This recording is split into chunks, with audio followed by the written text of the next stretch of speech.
Тет, друзі, гори. У цьому відео ви дізнаєтеся про все і трошки більше. Як доїхати, де знімати житло, що брати з собою, та головне побачити, чому варто відвідати Албанські Альпи. Поїхали! Ми вже на дорозі в Шкодер. Будемо через скільки хвилин? 35. 35 хвилин. І будемо їхати до озера. І далі в Альбон. Ми в Шкодері. Вже бачили наш автобус, він десь там. Через 40 хвилин відправляємось. Так? Чорна тінь. Ми вже біля автобусів, через 5 хвилин відправляємося. Декілька автобусів, і ми так розуміємо, останній їде в 6:45. Зараз 6:13, і нам сказали, що ми через 5 хвилин вже їдемо. Тому ми так розуміємо, вони по заповненості. Пси. Коти і пси. Є ось така гарна мечеть.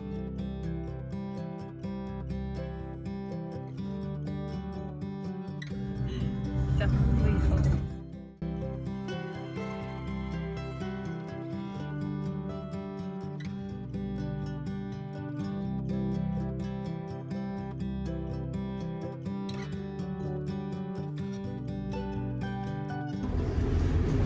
Нас випустили з автобусу.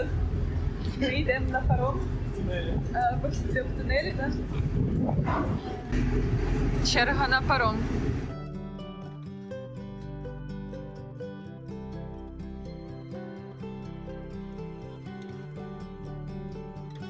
Відправлення в 9:00. Поки що чекаємо наших друзів. Скоро мають приїхати.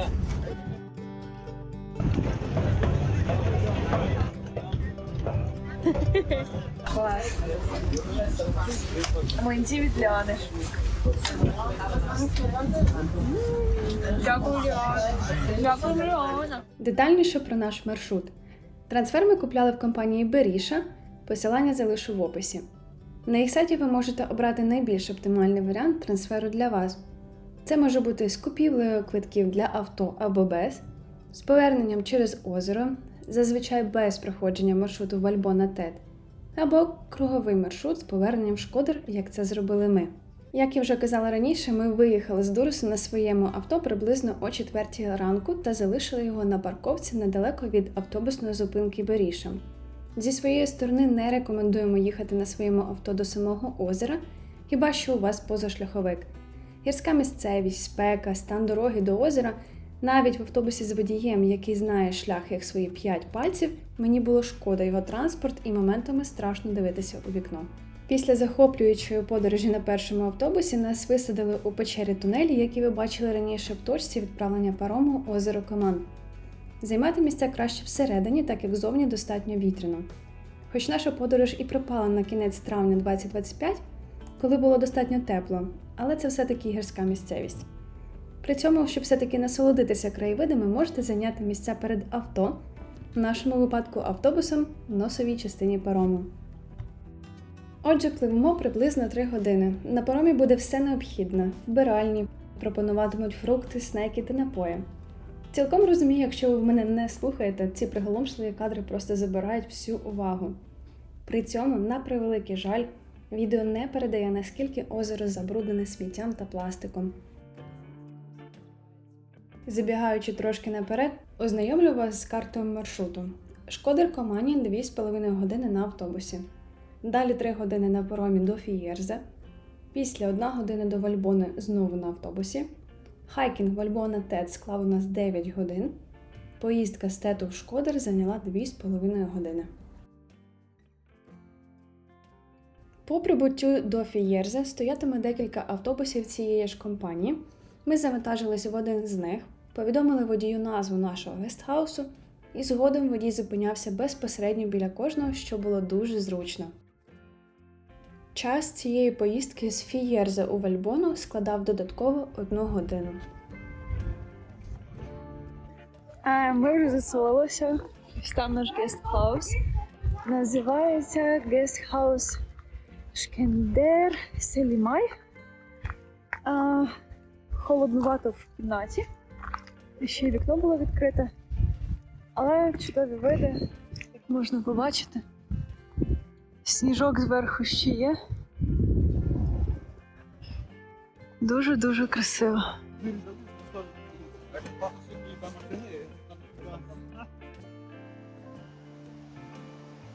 У Вальбоні ми зупинились на одну ніч та не втратили можливість відвідати найцікавіші місця, одне з яких – млин.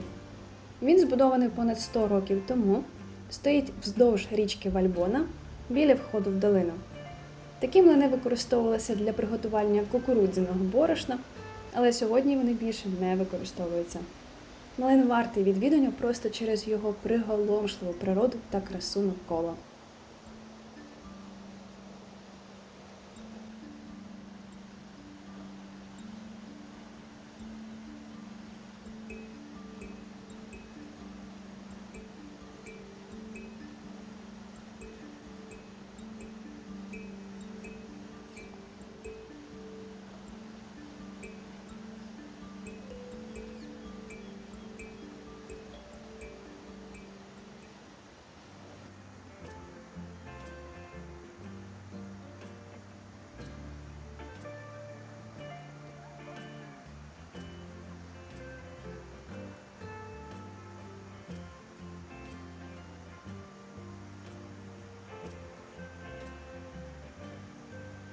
Якщо вас цікавить кемпінг, він є майже в кожному гестхаусі. Ціну потрібно дізнаватися індивідуально. Просто серед поля палаток немає. Тому тільки так.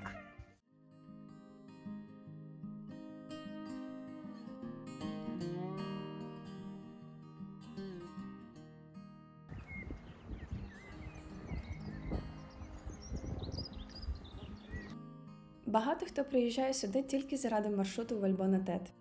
Але, якщо чесно, сама Вальбона заслуговує окремої поїздки.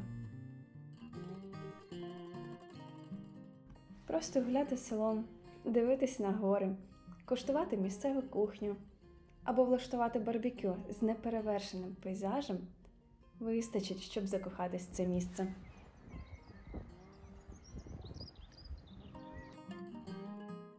Тому навіть якщо ви не плануєте хайкінг, Вальбона може стати ідеальною локацією для спокійних гірських вихідних.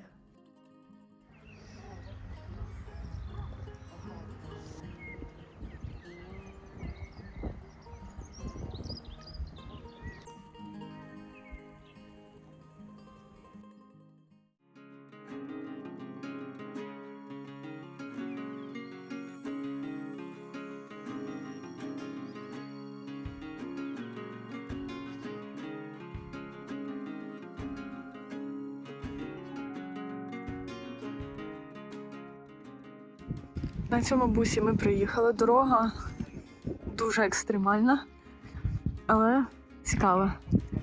Ми на другій точці одразу, щоб зберегти трошки села. Коштував трансфер нам 40 євро на 8 людей. 5 євро з людини.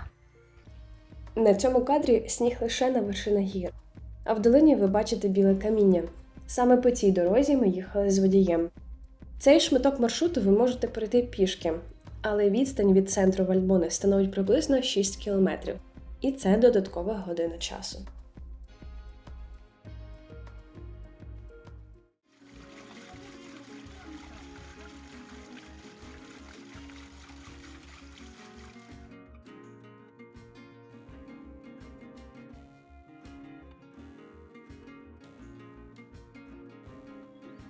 Зараз побачиш. Битву делать. Ібіскус.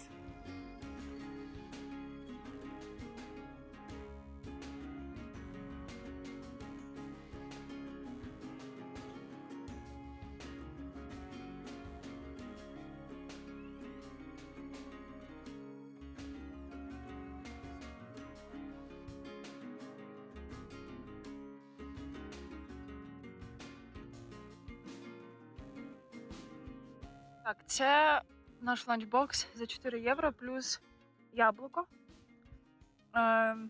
Уточнюйте у своїх листів, що вам будуть давати, яке наповнення ланчбоксу. Все, рожаємося. Як ваші емоції в цьому прекрасному світі?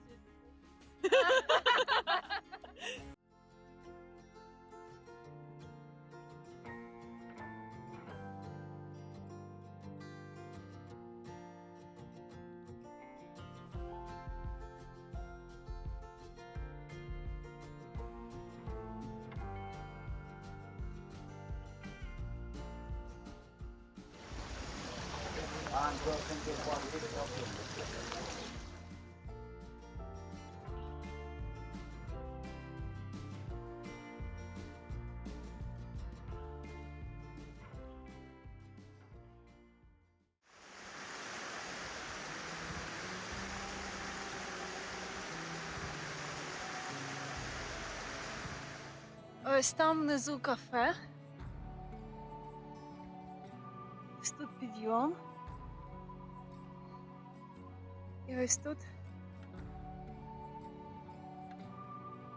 можна залишитись на кемпінг.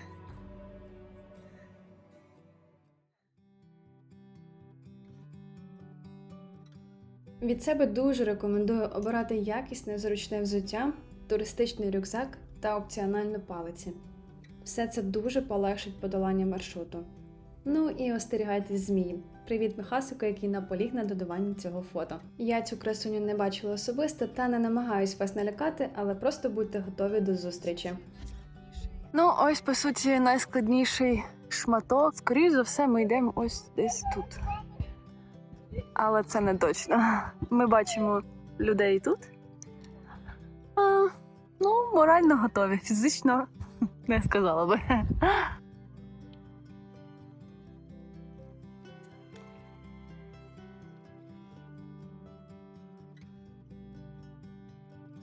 Так, чуваки йдуть за снігом. Потрогайте перший сніг в Албані. Мішина ідея.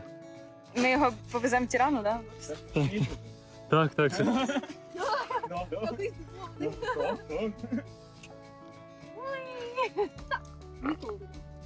Згодом ми не знайшли нічого цікавішого, як пропонувати сніг усім туристам на нашому шляху. Люди дивились на нас підозріло. Але щойно бачили справжній сніг, залюбки брали його в руки. Окрім пари з Канади, в них так снігу вистачає. Лише згодом ми зрозуміли, що слово «сніг» англійською може мати зовсім інше значення, що зробило цю історію ще кумеднішою.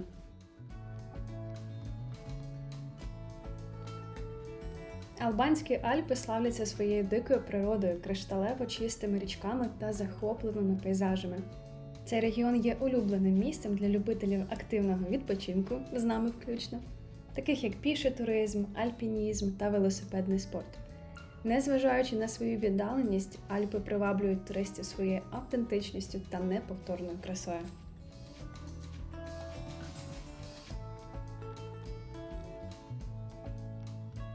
На цьому довгому шляху найголовніше, що вам варто мати з собою, це орієнтовно 2 літри води на людину, частину якої ми згодом використали для приготування мівінки, чаю та кави.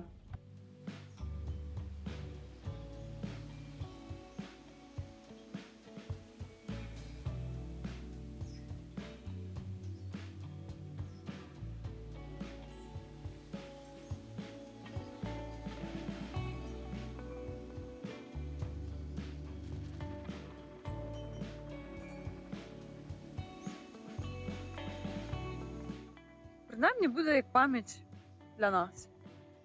Загалом наш шлях склав орієнтовно 9 годин. За 7 годин пройдено 10 кілометрів з підйомом на 800 метрів. 2 години з 9 ми виділили на відпочинок. Ви маєте бути фізично підготовлені до такого навантаження. Це не найлегший маршрут.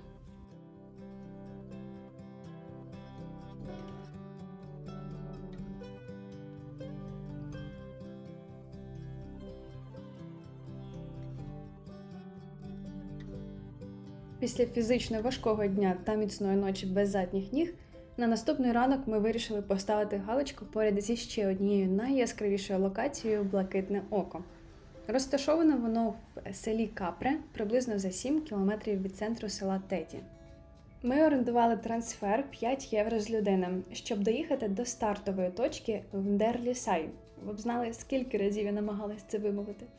Далі 40 хвилин ходьби, з яких лише перша половина складніша для підйому, тоді як друга частина легка прогулянка серед букового лісу.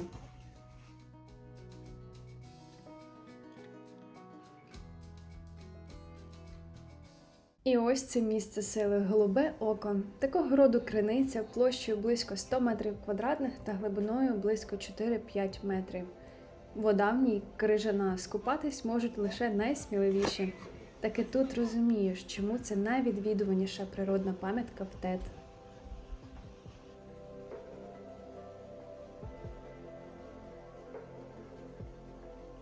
Наступна та завершаюча точка наших насичених вихідних – водоспад Горнасі, який розташований на західному схилі долини Тет.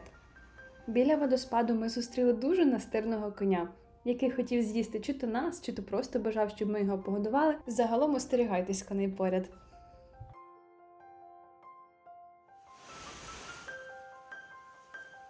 Непевно, чи камера передає масштаби, але вода падає з висоти 25 метрів.